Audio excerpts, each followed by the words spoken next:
India's number 1 varicose veins hospitals ఐబీసీను సంప్రదించండి. మీ నొప్పి లేని ప్రయాణాన్ని ప్రారంభించండి.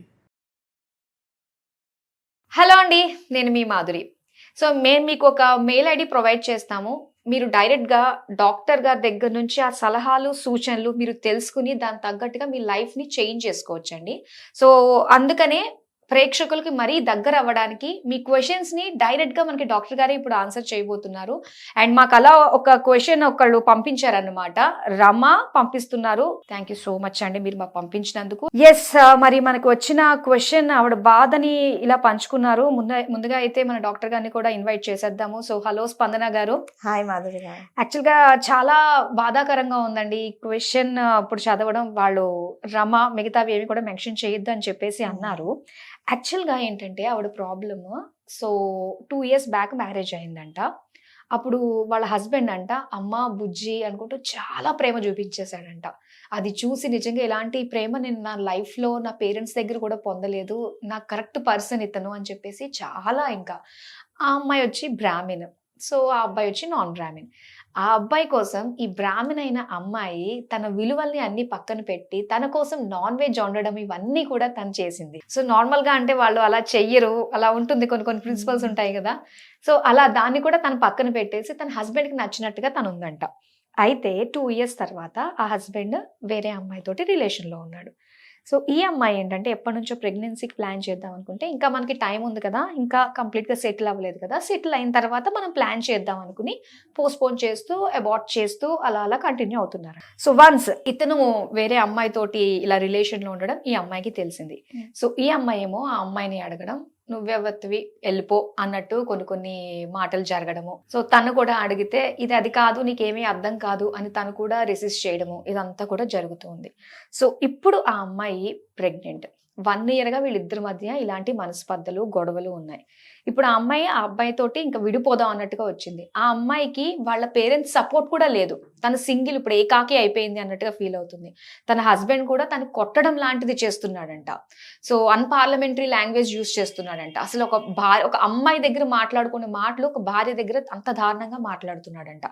సో ఇప్పుడు ఆ అమ్మాయి ఏం చేయాలి? తను ప్రెగ్నెంట్ గా ఉంది. నువ్వు నా ద్వారా వచ్చిన ప్రెగ్నెంట్ కాదు, నేను ఇంట్లో ఉండట్లేదు కదా, నువ్వు ఎవరితో తిరిగావో ఏంటో అని చెప్పేసి ఆ అబ్బాయి ఈ అమ్మాయిని అంటున్నాడు.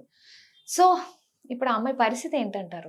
ఇది చాలా దుఃఖమైన స్టోరీ అండి. అంటే పాపం ఈ అమ్మాయి ఇంత గొడవలు పడుతూ పాపం లాస్ట్ మూమెంట్ లో వదిలేయాలన్నప్పుడు తన ప్రెగ్నెన్సీ అవ్వటము. ఇప్పుడు ప్రెగ్నెన్సీలో ఆమె ఏం చెయ్యాలి అంటే బేబీని ఉంచుకోవాలా, లేకపోతే అంటే ఇలాంటి మనిషితో ఇప్పుడు బేబీని కంటే ఆ బేబీ పరిస్థితి ఏంటి? ఇంకా పేరెంట్స్ నుంచి ఫ్యామిలీ దగ్గర నుంచి సపోర్ట్ లేదు. సో ఆ బేబీని ఎలా పెంచుతుంది తను సింగిల్ మదర్ గా? సో ఇలాంటి కేసెస్ మా దగ్గరకు వస్తే మేము ఏం చెప్తాను అంటే అండి, మీ లైఫ్ ఎండేంజర్ చేసుకోవటం ఒకటి, మీ రిస్కులు మీరు తీసుకోవటం, మీరు లవ్ మ్యారేజెస్ చేసుకోవటము, అంటే పేరెంట్స్కి అగేన్స్ట్కి వెళ్ళి ఫ్యామిలీ అగేన్స్ట్కి వెళ్ళి మీరు చేయటం ఒకటి. బట్ అది ఏంటంటే ఆ అమ్మాయి కాన్సిక్వెన్సెస్ పాపం అన్ఫార్చునేట్లీ ఆ అమ్మాయికి ఇలా అయింది, కాన్సిక్వెన్సెస్ ఆమె సఫర్ అవుతుంది. కానీ ఇప్పుడు ఆమె ఇంకో ఒక బేబీని దీంట్లో తెస్తే ఆ బేబీ మరి ఎంత సఫర్ అవ్వాలి? అసలు ఇలాంటి మనిషి ఉంటారా అమ్మతో? ఇలా చాలా బ్యాడ్ క్వాలిటీస్ ఉన్న హస్బెండ్, అంటే అన్పార్లమెంటరీ లాంగ్వేజ్ యూజ్ చేస్తూ ఆమెను కొడుతూ ఆమె మీద చీటింగ్ చేస్తూ మళ్ళీ అంతా బ్లేమ్ ఆమె మీదే చేస్తూ, అసలు ఇలాంటి పర్సన్ ఒక ఫాదర్ గా ఎలా ఉంటారు? ఇప్పుడు ఆ బేబీ వరల్డ్ లోకి వస్తే any baby will deserves like a good mother, good father. ఇప్పుడు ఒక ఫాదర్ లేకుండా ఓకే పెంచాలన్నా ఆమె సింగిల్ మదర్ గా ఎంత ఇవ్వగలదు? అంటే ఆమె వర్కే చూసుకుంటుందా, బేబీనే చూసుకుంటుందా? అసలు ఒక బేబీని కేర్ చేయాలంటే ఎంత ఫస్ట్ 5 years ఎంత డిఫికల్ట్, అంటే ఎంత టైం ఇవ్వాలి వాళ్ళకి, ఎంత కేర్ఫుల్ గా ఉండాలి. ఆ 5 years ఆమె ఏం చేయకుండా బేబీని చూసుకోలేదు. సో ఎలా? సో అవన్నీ ఆమె ఆలోచించుకోవాలి. అంటే ఇప్పుడు ఏంటండి, కిడ్స్ కావాలంటే మనకి ఎన్నో దారులు ఉన్నాయి. కానీ ఏంటంటే ఫస్ట్ కిడ్స్ కి ముందు మ్యారేజ్ బాగుండాలి, రిలేషన్షిప్ బాగుండాలి. అప్పుడే కిడ్స్ వచ్చినా అది ఒక యాడ్ ఆన్ లాగా ఉంటుంది, ఒక మంచి రిలేషన్షిప్. పాతకాలంలో ఎలా అంటే బేబీ పుట్టిన తర్వాత అంతా బాగైపోతుంది.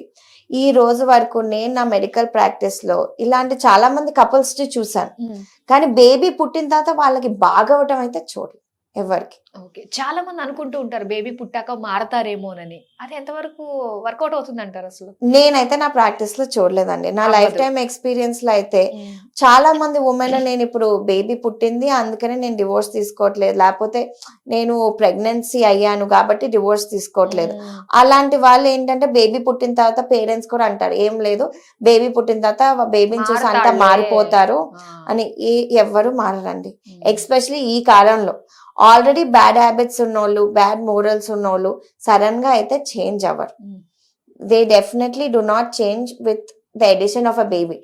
ఇంకోటి ఏంటంటే మన బేబీ వచ్చిన తర్వాత ఉమెన్ చాలా బేబీ కేర్ లో ఇదైపోతే ఇంకా ఇలాంటి మెన్ ఇంకా అదే అడ్వాంటేజ్ తీసుకొని ఇంకా ఎక్కువ చేస్తూ ఉంటారు.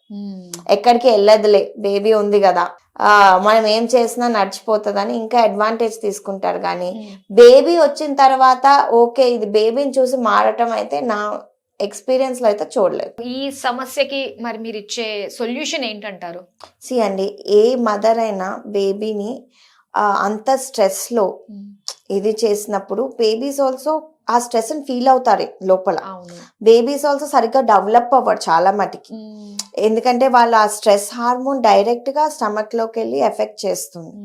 సో ఏంటంటే what we advise is first మీరు రిలేషన్షిప్ ఫిక్స్ చేసుకోండి, తర్వాత పిల్లల్ని కనండి. కరెక్ట్.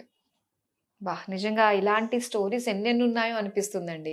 అవును మాధురి గారు, మీకు అప్పుడప్పుడు వింటూ ఉంటారు, మాకైతే డైలీ వింటాం కదా స్టోరీస్. సో మాకు ఏంటంటే మా లైఫ్ ఎక్స్పీరియన్సెస్ లో ఇన్నేళ్ళు ఓవర్ 14 years సీయింగ్ పేషెంట్స్, మాకేంటంటే ఒకటి అర్థమైపోతుంది ఎలా ఉంటుంది నెక్స్ట్. అంటే ఓకే కొన్ని ఎక్సెప్షన్స్ ఉండొచ్చు, but on a general note ఇలాంటి ప్రాబ్లమ్స్ ఉన్న వాళ్ళు యూజువలీ వెంటనే బెటర్ అవ్వరు. అండ్ ఎక్స్పెషల్లీ కిడ్ వచ్చిన తర్వాత బెటర్ అవ్వకపోతే తను ఇంకా స్టక్ అయిపోతుంది బాగా అసలు. ఓకే, సో మరి విన్నారు కదా అండి, మీ సమస్యకి సొల్యూషన్ అయితే డాక్టర్ గారు చెప్పారు. అలా చాలా మంది చాలా రకాల సమస్యలతో బాధపడుతూ ఉన్నారు. అండ్ మీ సమస్యని బ్రీఫ్ గా మా మెయిల్ కి మీరు జస్ట్ మెయిల్ చేస్తే సరిపోతుంది, drspandana@gmail.com. సో డాక్టర్ గారు మీ క్వశ్చన్స్ కి చక్కగా మీకున్న సమస్యకి సొల్యూషన్స్ తెలియజేస్తారు. అండ్ మీ పేరు మీ డీటెయిల్స్ ఏమి చెప్పకుండానే మీకు ఈ విధంగా మేము తెలియజేస్తూ ఉంటాము. డెఫినెట్ గా వీడియోని అయితే అందరికీ షేర్ చేయండి. ప్రతి ఒక్కళ్ళు ఏదో ఒక సమస్యతో బాధపడుతూ ఉంటారు కాబట్టి సో వాళ్ళు ఎక్కడికి వెళ్లాల్సిన అవసరం లేకుండానే ఈ విధంగానే ఒక రిలీఫ్ ని పొందుతారనమాట డాక్టర్ గారు ఇచ్చిన సలహాలు సూచనల ద్వారా. So that's all for now. మరో వీడియోతో మళ్ళీ కలుద్దాం. Stay tune. By by.